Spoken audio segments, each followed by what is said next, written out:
প্রিয় দর্শক, গত পরশু 28 মে ছিল বিশ্ব মেনস্ট্রুয়াল হাইজিন ডে। পিরিয়ড খুব স্বাভাবিক একটি প্রক্রিয়া, তবে বিশ্বের বিভিন্ন দেশের মতো আমাদের দেশে এবং সমাজেও পিরিয়ড নিয়ে বিভিন্ন ধরনের মিথ, ভীতি, শঙ্কা প্রচলিত আছে। তাই বিশ্বকে পিরিয়ড বান্ধব করে গড়ে তুলতে এবারের প্রতিপাদ্য বিষয় নির্ধারণ করা হয়েছে পিরিয়ড বান্ধব বিশ্ব গড়ে তুলতে ঐক্যবদ্ধ প্রয়াস। প্রথমআলো.com-এর আয়োজনে ফ্রেশ অনন্যা নিবেদিত প্রিয় অনন্যার পিরিয়ড সচেতনতা, আমাদের বিশ্ব মেনস্ট্রুয়াল হাইজিন ডে উপলক্ষে আয়োজিত 3 দিনব্যাপী বিশেষ টক শো আজ আমাদের তৃতীয় এবং শেষ পর্ব। শেষ পর্বে আমরা আলোচনার বিষয় রেখেছি স্কুল এবং কর্মস্থলে period management, tracking O double প্রোটেকশনের গুরুত্ব। আজকের পর্বে আমার সঙ্গে অতিথি হিসেবে স্টুডিওতে উপস্থিত আছেন স্পেশালাইজড গ্যাস্ট্রোলিভার কেয়ারের পুষ্টিবিদ ইশরাত জাহান, স্বাগত। ধন্যবাদ। এবং সিনিয়র শিক্ষক Bangladesh international school and college Hasina Mustafiz, স্বাগত। ধন্যবাদ। প্রথমেই আমি পুষ্টিবিদ ইশরাত জাহানের কাছে চলে আসি যে পিরিয়ড চলাকালে যে শারীরিক পরিবর্তনগুলো দেখা দেয়, তো সেই পরিবর্তনের সাথে খাপ খাইয়ে আমাদের শরীরে পুষ্টি যোগাতে কোন কোন খাবারের দিকে আমাদের গুরুত্ব দেওয়া উচিত? আমরা কিন্তু সব সময় খেয়াল করি কি যে এটা যেহেতু মাসের একটা সাডেন পিরিয়ডে হয়, তখন কিন্তু আমাদের মনোযোগ খুব বেশি আসে যে এই সময় হয়তো আমাদেরকে খাবারের প্রতি যত্নশীল হতে হবে, কিন্তু এই প্রক্রিয়াটা কিন্তু আসলে পুরো মাস জুড়ে বছর ধরেই আমাদের বডিতে চলতে থাকে। সো আমাদের কিন্তু কন্টিনিউয়াস প্রসেসে কিন্তু আমাদের খাবারের ব্যাকআপটা দিতে হবে, কারণ আমাদের যে বডির নিউট্রিশনটা সেটা যদি ঠিকমতো না থাকে তাহলে কিন্তু অনেক হরমোনাল ইমব্যালেন্স হয়। সো এই ইমব্যালেন্সের কারণেও কিন্তু দেখা যায় যে এই পিরিয়ডটা ঠিকমতো নাও হতে পারে। সো এটা কিন্তু ভাইস ভার্সা কাজ করে। আর ইম্পর্টেন্ট হচ্ছে কি, অবশ্যই আমাদের যেহেতু একটা ব্লাড ফ্লো কমে যাচ্ছে বডি থেকে, সো অবশ্যই এই ব্লাডটা রিফর্ম যাতে করে, তাহলে আয়রনের এবং ফলিক অ্যাসিডের একটা ভালো ব্যাকআপ থাকতে হবে বডিতে। সো আয়রন সমৃদ্ধ খাবার খেতে হবে, এবং হচ্ছে গিয়ে আমরা যেটা বলি যে ফলিক অ্যাসিড সমৃদ্ধ খাবার খেতে হবে। আর এটা যেটা হচ্ছে হাইড্রেট রাখা বডিটাকে। হ্যাঁ, অবশ্যই আমরা কিন্তু কি করি, এই সময়ে ঘন ঘন ওয়াশরুমে যেতে হবে, এই জন্য ভয়ে অনেক সময় কিন্তু পানি বা তরল জাতীয় খাবারটা অনেক কমিয়ে দিই, কিন্তু এটা করা যাবে না, কারণ এটা বডি কিন্তু তাহলে কি নিজের প্রসেসে যে তরলটা সেটা কিন্তু বের হবে। সো আমার বডিতে কিন্তু সেল থেকে পানিটা বের হয়ে যাচ্ছে, সো আমাকে কি করতে হবে, রিপ্লেস করতে হবে, পানিটা যেন ঠিক মতো থাকে। এবং পাশাপাশি যেটা করতে হবে অবশ্যই হচ্ছে ক্যালসিয়াম এবং ভিটামিন ডি জাতীয় খাবার খেতে হবে, কারণ ক্যালসিয়াম আমাদের বডিতে যে ব্লাডটা তৈরি হবে আমাদের হাড়ের মধ্যে, সেখানে কিন্তু ক্যালসিয়াম থাকে। সো ক্যালসিয়াম থাকলে না থাকলে কিন্তু ভিটামিন ডিটাও শোষণ হতে পারছে না। সো এইগুলো, এই 4-5টা জিনিস যদি আমাদের হচ্ছে এক্সট্রা একটু সচেতন হতে পারি অন্যান্য খাবারের পাশাপাশি, আমার মনে হয় যে এই সাইকেলে কোনো ধরনের শারীরিক সমস্যা হওয়ার কথা নয়। ওকে, প্রেগনেন্সিতে কিন্তু এই ধরনের সাপ্লিমেন্টের উপরে খুব বেশি গুরুত্ব দেওয়া হয়, যে আপনি যেই কথাগুলো বললেন, ক্যালসিয়াম, আয়রন, ফলিক অ্যাসিড, তাই না? খুব বেসিক এই চ্যাপ্টারটা দিয়েই কিন্তু শুরু করা হয় বা এই নিডটা থাকে। তো পিরিয়ডকেও আসলে হেলাফেলা করা যাবে না, যেটা আপনার কথা শুনে বুঝতে পারছি যে এই সময় আসলে পুষ্টি নিয়ে আমাদেরকে সচেতন থাকতে হবে। প্রিয় দর্শক, আপনারা দেখছেন বিশ্ব মেনস্ট্রুয়াল হাইজিন ডে উপলক্ষে আয়োজিত প্রথমআলো.com-এর আয়োজনে ফ্রেশ অনন্যা নিবেদিত প্রিয় অনন্যার পিরিয়ড সচেতনতা। একটি ছোট্ট ব্রেক নিয়ে নিচ্ছি, ব্রেকের পর আবার দেখা হচ্ছে। বাংলাদেশের প্রথম ও একমাত্র ডাবল প্রোটেকশন স্যানিটারি ন্যাপকিন এবার সাধারণ প্যাড পাল্টে নাও অনন্যা। শুধু প্রোটেকশন নয়, ডাবল প্রোটেকশন। প্রিয় দর্শক, ব্রেকের পর সবাইকে আরও একবার ওয়েলকাম করছি। আপনারা দেখছেন প্রিয় অনন্যার পিরিয়ড সচেতনতা, প্রথমআলো.com-এর আয়োজনে ফ্রেশ অনন্যা নিবেদিত বিশ্ব মেনস্ট্রুয়াল হাইজিন ডে উপলক্ষে আয়োজিত বিশেষ টক শো। এবং আজকের টক শো আপনাদেরকে খুব মনোযোগ দিয়ে শুনতে হবে, কারণ এই পর্বটি প্রচারের 24 ঘন্টার মধ্যে আপনারা যদি আমাদের দেখানো কুইজের সঠিক উত্তর দিতে পারেন, তাহলে ফ্রেশ অনন্যার পক্ষ থেকে 2 জনের জন্য থাকবে বিশেষ পুরস্কার। Welcome back. তো যেটা বলছিলাম যে সচেতনতা নিয়ে আমরা কথা বলবো। আচ্ছা, আপনি যেহেতু একজন শিক্ষক, তো আপনার এক্সপিরিয়েন্সের জায়গা থেকে শুনতে চাই যে স্টুডেন্টরা পিরিয়ড চলাকালীন সময়ে পিরিয়ড ম্যানেজমেন্ট নিয়ে কী ধরনের চ্যালেঞ্জ ফেস করে? আমার যে স্কুল হচ্ছে ইংলিশ মিডিয়াম স্কুল, এটা হচ্ছে মানে একটা এলিট জায়গায়, কিন্তু তারপরেও পুরো বাংলাদেশে যে চিত্রটা সেটা তো এক না। তো সব জায়গায় জন্যই যেটা ওরা একটু ভয় পায়, লজ্জা পায়, তারপরে হচ্ছে তারা মানে বলতে চায় না টিচারের কাছে, এই সমস্যাগুলো তারা ফেস করে।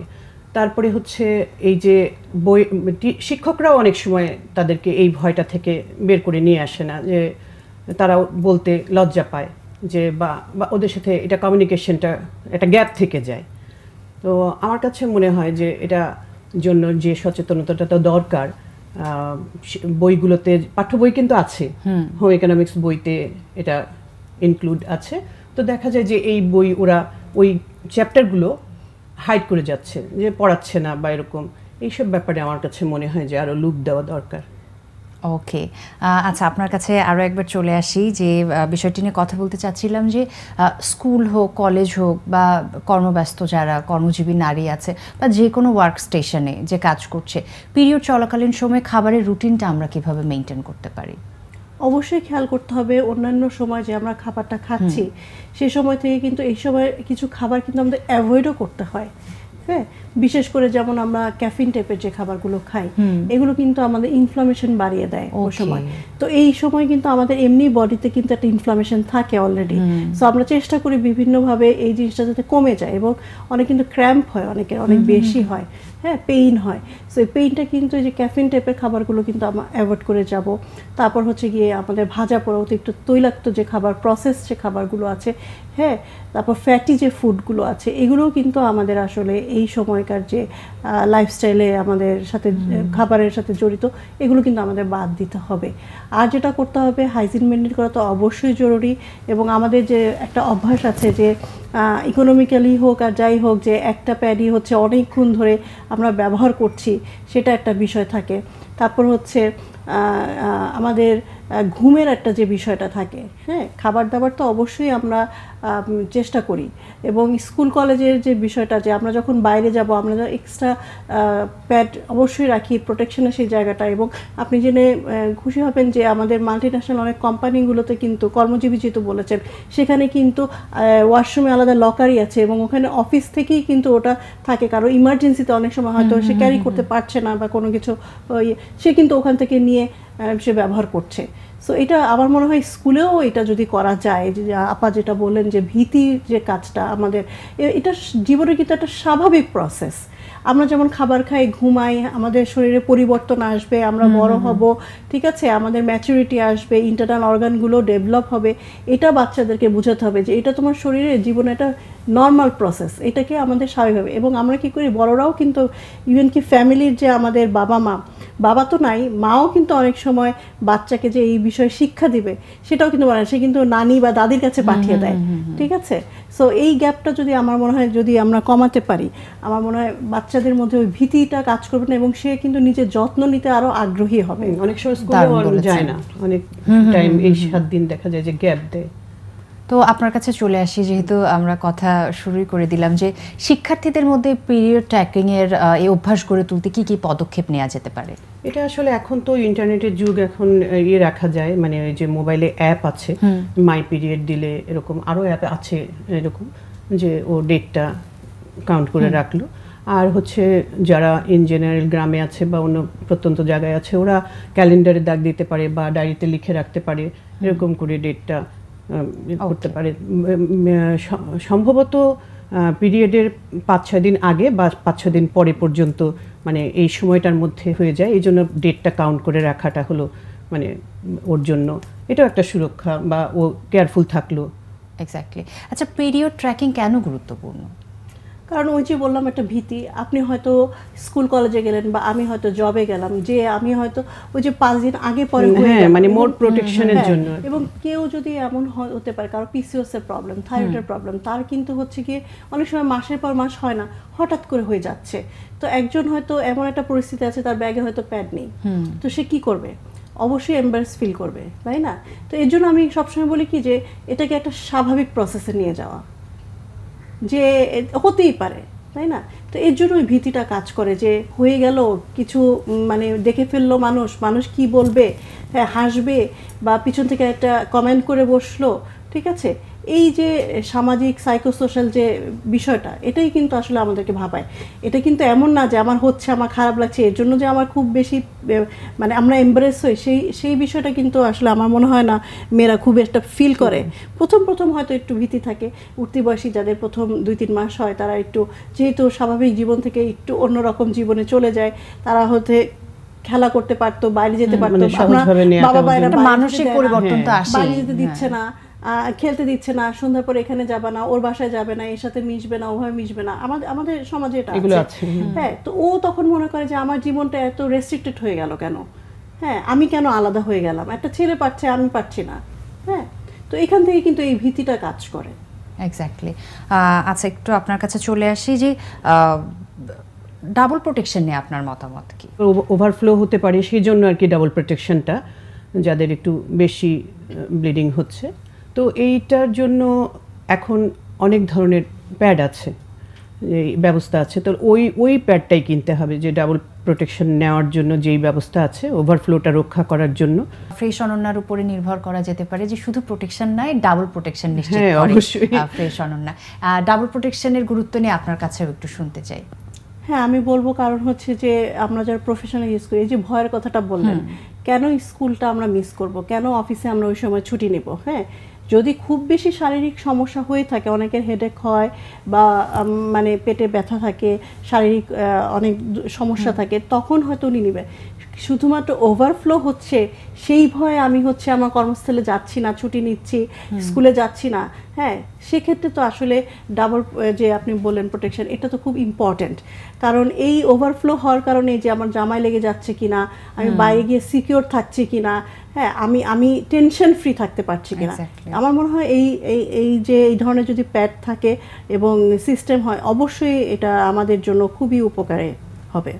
ওকে, আচ্ছা, স্কুলে বা কর্মস্থলে পিরিয়ড বান্ধব পরিবেশ গড়ে তুলতে কি কি পদক্ষেপ নেওয়া যেতে পারে বলে আপনি মনে করেন? আসলে তো কাজ করার জায়গাটাই এটা। হ্যাঁ, মানে আমাদের জন্য সচেতনতা বৃদ্ধি করতে হবে অবভিয়াসলি, এবং হচ্ছে এই যে টয়লেটগুলো পরিষ্কার রাখা বা টয়লেটের সংখ্যা বাড়ানো, পানি, পর্যাপ্ত পানি আছে কিনা সেটার ব্যাপারে।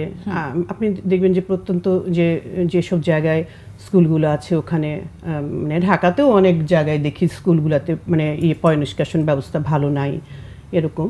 তো এইটার ব্যাপারে খুব সচেতন থাকতে হবে, টিচারদের অ্যাওয়ারনেস, বাচ্চাদের অ্যাওয়ারনেস। এবং আমার কাছে মনে হয় যে যদি স্কুলগুলোতে ক্যাম্পিংয়ের ব্যবস্থা করা হয় বা এরকম যে গাইনোকোলজিস্ট, তারপরে হচ্ছে আপনার যারা সাইকোলজিস্ট, তারা যদি তাদেরকে আনা হয়, যেমন আমাদের স্কুলে সাইকোলজিস্ট আছে কিন্তু গাইনোকোলজিস্ট নাই, কিন্তু এমআই রুম আছে, ওরা ওদের এর জন্য ব্যবস্থা করতে পারে। এবং যে ব্যান্ডিং মেশিন আছে, ওই প্যাড পাওয়া যায়, ওটা আমাদের ওখানে সেট করা আছে, ওইখানে 10 টাকা করে দিলে প্যাড বের হয়ে আসে আর কি। এই প্র্যাকটিসটা আসলে সব জায়গাতে দারুণ একটি প্র্যাকটিস। হ্যাঁ, সব জায়গাতে যদি এই ব্যবস্থা হয়, বা গ্রামের স্কুলগুলোতে যদি এনজিওগুলোর মাধ্যমে বা সরকারিভাবে ওদেরকে প্যাড প্রোভাইড করা হয়, তাহলে ওদের জন্য ভালো হবে। অনেক সামাজিক কুসংস্কার আছে, এই কুসংস্কারগুলো থেকে বের হতে হবে। আপু একটু আগে মেনশন করেছে, অনেক ধরনের কুসংস্কার আমরা জানি যে আছে।